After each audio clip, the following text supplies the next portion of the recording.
मैं ऐसा समझता हूँ कि मैं बच्चों से ज़्यादा इंटरेक्ट कर रहा हूँ, और ऐसे बच्चों से जो फ्यूचर में अलग अलग दिशाओं में जाने वाले हैं, और अभी जो है एक सर्टेन बाउंड्रीज है उनके सामने। उस बाउंड्री को पार करके आगे कहाँ किस दिशा में जाना है, उस मझधार पर खड़े हैं। तो दरअसल मैंने अपनी पढ़ाई जो है, मैं इलाहाबाद से बिलोंग करता हूँ, जहाँ पर मूल मुद्दा ही यही होता है कि यहाँ का बच्चा जो है वो सरकारी नौकरी में जाएगा, क्योंकि इलाहाबाद जैसा क्षेत्र जो है वो सरकारी नौकरी का मक्का कहा जाता है। तो मैंने वहाँ जाकर पत्रकारिता को चुना, और पत्रकारिता में ही अपना भविष्य बनाने की सोची, और इलाहाबाद यूनिवर्सिटी से मैंने पत्रकारिता किया। और इलाहाबाद जैसे छोटे से शहर से मैं मुंबई सीधे आ गया था। उस समय स्टार न्यूज़ हुआ करता था, जो आज के समय में एबीपी न्यूज़ है। और वहाँ पर आकर मैंने जो है इंटर्नशिप किया, फिर एक ट्रेनिंग प्रोड्यूसर हुआ, और उनका ही एक शो आता था, रेड अलर्ट, क्राइम का शो था। तो यहाँ से मेरे क्राइम में मेरा जो है मेरा बीजारोपण हो गया था, मुझे क्राइम में डाल दिया गया था। और वो शो करने के बाद चूंकि मैं टीवी में ही सीधे इलेक्ट्रॉनिक मीडिया में चला गया था। जब पत्रकारिता हम पढ़ रहे थे उस समय ये था कि कौन इलेक्ट्रॉनिक में जाएगा, कौन प्रिंट में जाएगा, और इलेक्ट्रॉनिक मीडिया में जाने का बहुत चार्म था बच्चों को। मैं वो खुशकिस्मत इंसान अपने आप को समझता हूँ जिसने अपना करियर की शुरुआत ही इलेक्ट्रॉनिक मीडिया से की थी, वो भी रेड अलर्ट जैसे शो से। बहुत ही सम्मानित और बड़े जर्नलिस्ट जितेंद्र दीक्षित जी, उमेश कुमावत जी, इन लोग के सानिध्य में मैंने काम किया था। और तकरीबन 1 साल काम करने के बाद मैं इन्हीं कारणों से इलाहाबाद वापस आया, और यहाँ आने के बाद फिर मेरी जर्नी जो है वो इलेक्ट्रॉनिक मीडिया से अलग होकर प्रिंट मीडिया में आई। जागरण ग्रुप के साथ मैं जुड़ा, और जागरण का एक बड़ा ही प्रसिद्ध अखबार आता था, उस समय टेबलाइट साइज में था, छोटे साइज में था, आईनेक्स। आईनेक्स में मैं यहाँ पर जो है इलाहाबाद में ज्वाइन किया। तो इलेक्ट्रॉनिक मीडिया के बाद सीधे मेरा जो पदार्पण हुआ, मैं घुसा वो प्रिंट मीडिया में आ गया। और प्रिंट मीडिया इलेक्ट्रॉनिक मीडिया से उसका कार्यशैली बिल्कुल भिन्न होती है। उसमें समाचार खोजने की का तरीका डिफरेंट होता है, समाचार लिखने का तरीका डिफरेंट होता है, और समाचार देखने का भी तरीका डिफरेंट होता है। तो खैर, अपने आप को यहाँ पर मैंने चैलेंज किया कि चलो एकोमोडेट करते हैं। घर की समस्याएं थी, इसलिए इलाहाबाद वापस आना पड़ा। 3 साढ़े 3 साल तक मैंने जागरण के साथ काम किया, और उसके बाद मैं दिल्ली चला गया, क्योंकि मुझे ऐसा लगा कि प्रिंट मीडिया में मैं मेरी कैपेबिलिटीज, मैं इससे भी ज़्यादा कुछ कर सकता हूँ। वो इलाहाबाद में रहकर नहीं हो सकता है। उस समय की मैं बात कर रहा हूँ, आज तो आप किसी भी शहर में रहकर कुछ भी कर सकते हैं, डिजिटल युग है।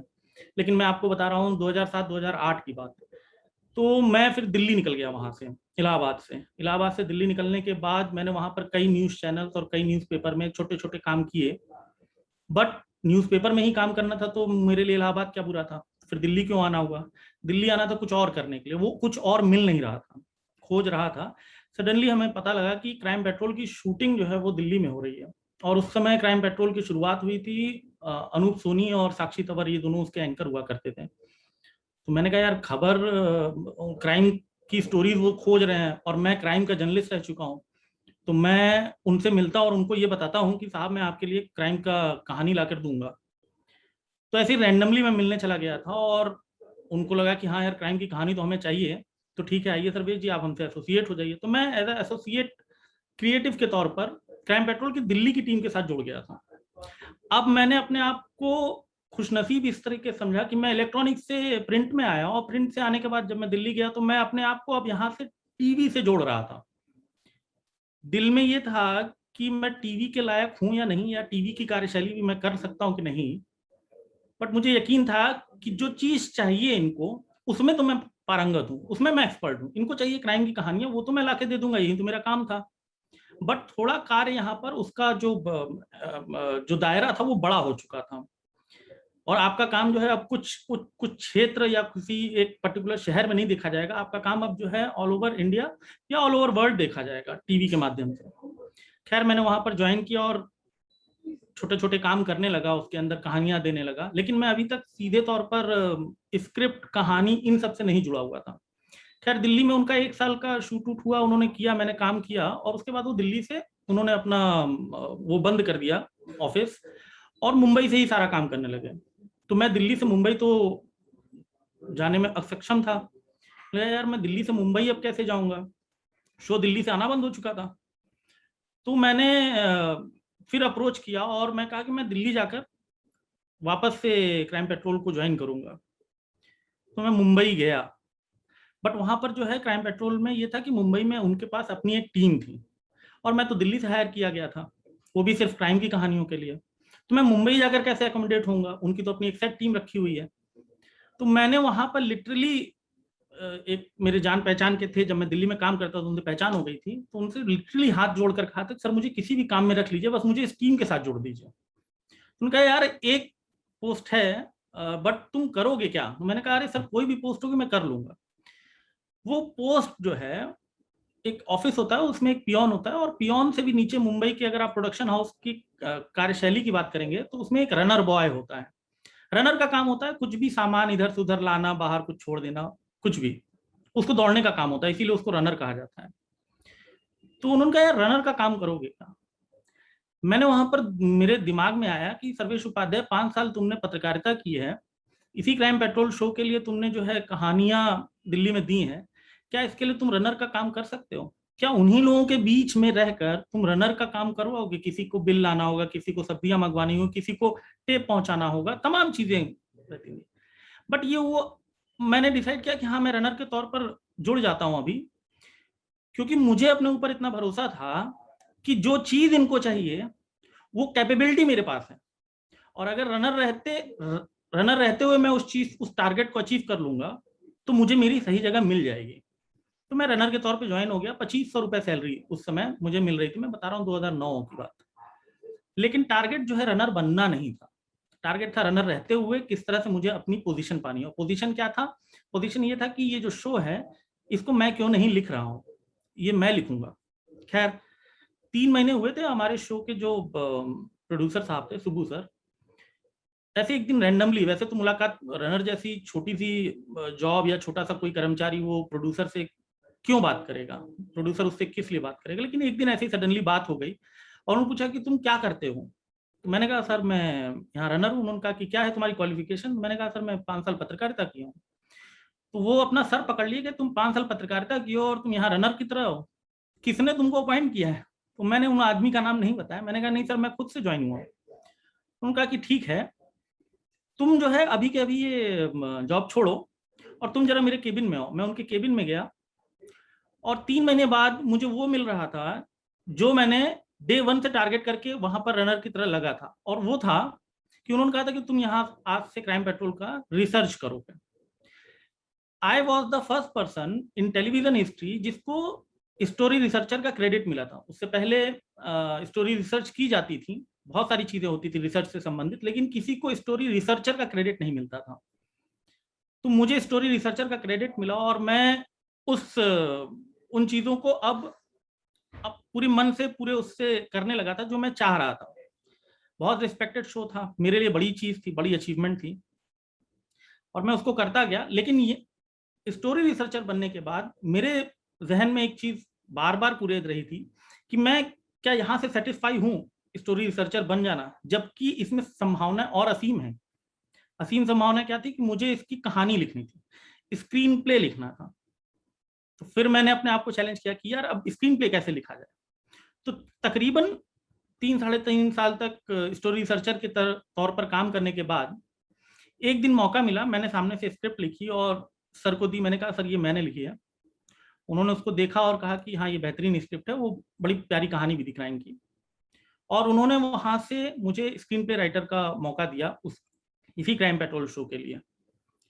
और तकरीबन मैं 4.5 5 साल तक क्राइम पेट्रोल की तकरीबन 500 से अधिक कहानियों को लिखा और रिसर्च किया। फिर ये मन में आया कि क्या मैं इसी प्रोडक्शन हाउस के लिए ही क्राइम की कहानी लिख सकता हूँ? क्या मैं दूसरे प्रोडक्शन हाउस के लिए कुछ दूसरा कर सकता हूँ क्या, कि मैं इसी दायरे में ही बंधा हुआ हूँ, या मुझे यहाँ पर कंफर्ट जोन मिल गया है? फिर मैंने वहां से बाहर निकलने का सडनली फैसला किया कि नहीं, मैं इस प्रोडक्शन हाउस में यहाँ पर अपने आप को स्टेबल नहीं कर सकता, मैं रोक नहीं सकता। मैं बाहर निकलता हूँ, देखता हूँ मुझ में अगर कैपेबिलिटी होगी तो मैं बाहर के चैलेंजेस एक्सेप्ट करता हूँ। और मैं बाहर निकला और सीआईडी शो है क्राइम का, वो भी शो था उस समय, बहुत हिट था, सोनी पर नंबर 1 शो था। मैंने उसके लिए ट्राई किया।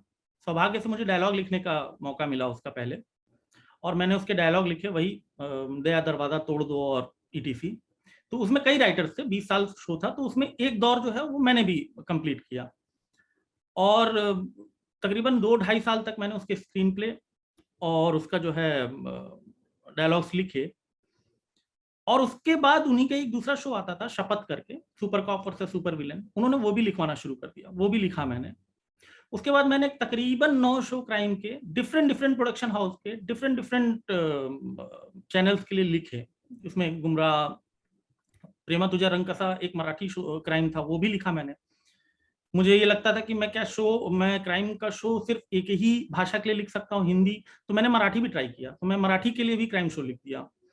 फिर होशियार आया, गुमराह आया, क्राइम अलर्ट आया, बहुत सारे क्राइम के शोज आए जो मैंने लिखे। देव था, देव कलर्स पर आया था, उसके लिए मैंने रिसर्च किया था, स्टोरीज निकाली थी। ये सब करने के बाद एक सर्टेन पॉइंट पर फिर ये आभास हुआ मुझे कि मैंने कहीं अपनी बाउंड्रीज टीवी के लिए सेट तो नहीं कर ली कि नहीं, मैं टीवी में बड़ा कंफर्ट हो चुका हूं, तो मैं इसी पे ही जो है टिका रहता हूँ, दाल रोटी चल रही है, अच्छा खासा जो है नाम हो रहा है। तो मैंने यहाँ पर ही अपने आप को एक चैलेंज दिया कि नहीं यार, टीवी से बाहर निकलते हैं, ओटीटी का समय आ चुका है, वेब का जोन आ चुका है, और अगर मैं लिखना जानता हूं तो मैं इस विधा को यानी ओटीटी की विधा में भी लिख सकता होऊंगा, देखते हैं।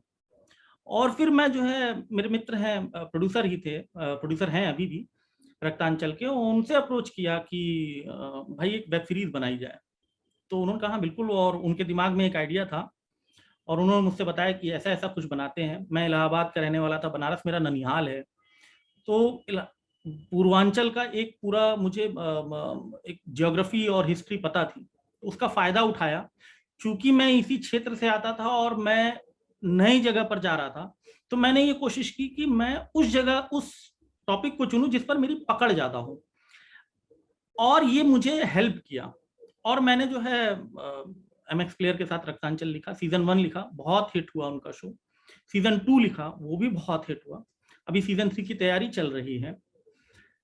अब वेब सीरीज में एक ही वेब के 3 सीजन लिख लेने के बाद यहां पर भी मैं अपने आप को आज के डेट में चैलेंज कर रहा हूं कि क्या मैं वेब के एक एक ही शो के 3 सीजन लिखने के बाद सेटिस्फैक्शन जोन में आ गया हूं कि यार इसका चौथा सीजन आएगा, 5वां सीजन आएगा, तो मैं तो कंफर्ट हूं, बहुत अच्छा चल रहा है दाल रोटी।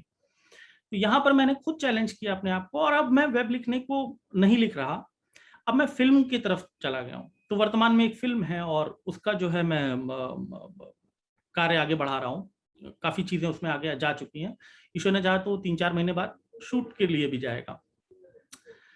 तो ये तो मेरी छोटी सी एक जर्नी थी, जो एक मीडियम से दूसरे मीडियम, दूसरे से तीसरे मीडियम में मैंने अपने आप को भेजा जानबूझकर खुद से। इसके पीछे जो फोर्स था जिसने मुझे ये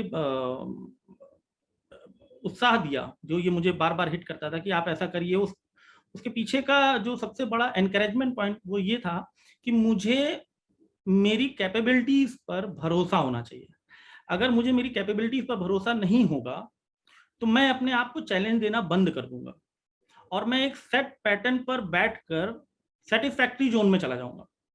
अगर मेरे अंदर कैपेबिलिटीज होंगी तो मैं किसी भी फील्ड में जाने के लिए अपने आप को चैलेंज दे सकता हूं। तो हमारे सामने जो बाउंड्रीज बनी होती हैं वो दरअसल हमारे ही दिमाग ने क्रिएट कर रखी होती हैं, और हमको अपने आप से बोलना होता है, बजाय कि बाहर किसी से बोलने से हमें अपने आप को बोलना होता है कि साहब ये बाउंड्री है, इसको हमें ही तोड़ना है और हमें ही आगे बढ़ना है।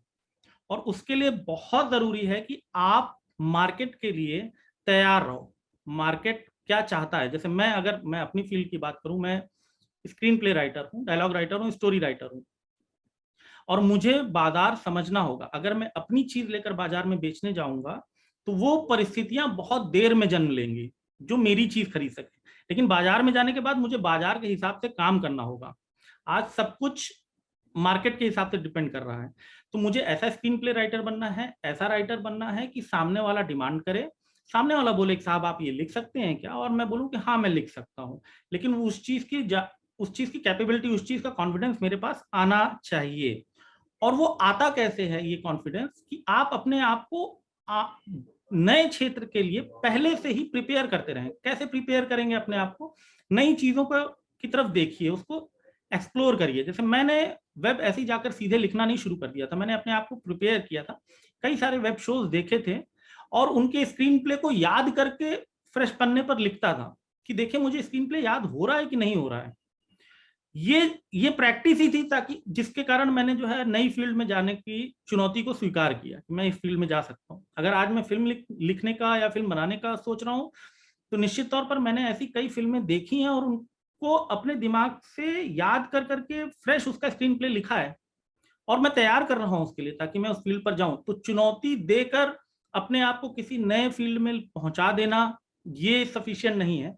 आप चुनौती अपनी प्रतिभाओं को देखकर एनालिसिस करके और फिर जो है सामने की तरफ आगे बढ़ते हैं। तो अपने आप को अपडेट करना बड़ा जरूरी है हमें, और वही आपको कॉन्फिडेंस भी देता है कि कैसे आप जो है आगे बढ़ें। मेरी जो मेरी पर्सनल मैं क्षमता मानता हूँ, जैसे मैं मेरी शुरुआती पढ़ाई लिखाई कॉन्वेंट स्कूल में हुई थी, लेकिन मैं चूंकि पढ़ने में बहुत ज्यादा तेज था तो मुझे जो है उठाकर मेरे पिताजी ने हिंदी मीडियम में डाल दिया था। तो उसके बाद जो है फिर मेरी भाषाई पकड़, जो भाषा की पकड़ थी, वो अंग्रेजी के बजाय हिंदी में बहुत ज्यादा थी। तो जब मैं इस मीडिया में आया तो यहाँ पर अंग्रेजी एक बातचीत करने का कल्चर रहा है, वो मेरे सामने बहुत बड़ा चैलेंज था। लेकिन ये चैलेंज बाद में काम करते करते मुझे पता लगा कि ये चैलेंज मेरे दिमाग ने बनाया है, ये चैलेंज इंडस्ट्री में नहीं है। आप जब तक ये मान लेते हैं कि भाषा एक बाउंड्री बन रही है, ये आपका मानना है, जबकि ये एंटरटेनमेंट इंडस्ट्री में, सिर्फ एंटरटेनमेंट इंडस्ट्री की बात कर रहा हूं, हो सकता है शायद सभी इंडस्ट्री में हो, भाषा आपके प्रतिभा की कभी रोड़ा नहीं बन सकती है, कभी नहीं। ये मैं बहुत ही प्रैक्टिकल उसमें बता रहा हूँ। आपकी क्षमता होनी चाहिए, आपके अंदर काम करने का वो जज्बा होना चाहिए और आपको काम आना चाहिए, तभी आपके सामने कोई भी ये भाषाई चैलेंज नहीं हो सकता है। जैसे मैं खुद मैं स्क्रीन प्ले जो है, मैं उन बच्चों के लिए बोल रहा हूँ या उन लोगों के लिए बोल रहा हूँ जो भाषा को कभी कभी एक सीढ़ी, एक बाउंड्री मान लेते हैं कि नहीं यार हमें अंग्रेजी नहीं आती या हम बहुत वो होते हैं। बिल्कुल ऐसा नहीं है। बहुत सारे आर्टिस्ट हैं, बहुत सारे डायरेक्टर हैं, बहुत सारे चैनल हैं जो हिंदी में स्क्रीन प्ले लेते हैं, हिंदी में स्क्रिप्ट लेते हैं। तो वहां से मुझे लगा यार भाषा तो कभी चैलेंज थी ही नहीं। जबकि मैं इलाहाबाद से जब बाहर निकला तो मुझे ऐसा लगता था कि यार भाषा शायद चुनौती बन सकता है। नहीं, कभी नहीं चुनौती बनता है। शर्त यह है कि आपके पास प्रतिभा होनी चाहिए, आपको पता होना चाहिए कि आपको क्या काम देना है। आपके अंदर कैपेबिलिटीज होंगी, आपके अंदर प्रतिभा होगी, तो सामने वाला कभी भी भाषाई चैलेंज को नहीं कर सकता है, आपके लिए रोड़ा नहीं बना सकता है, या आप नहीं बन सकते हैं। दूसरी चीज, आप अपने आप को अपडेट करते रहिए। जैसे मैं अपने आप को अपडेट करता हूं, और वर्ल्ड क्या कर रहा है, दूसरा सिनेमा क्या कर रहा है, पैरेलल सिनेमा किस हद तक आगे जा रहा है, पैरेलल टीवी किस हद तक आगे जा रही है, नया मोड क्या आने वाला है, उस चीज को आप देखते रहिए, उस चीज से आप अपडेट होते रहिए, भले आपको वो कार्य करने का मौका मिल रहा हो या ना मिल रहा हो। तो मुझे लगता है कि शायद ये कुछ चीजें हैं जो अगर कोई भी व्यक्ति ध्यान देगा या कोई भी बच्चा इस इंडस्ट्री में आने के लिए, तो वो उसके लिए हेल्पफुल रहेगा।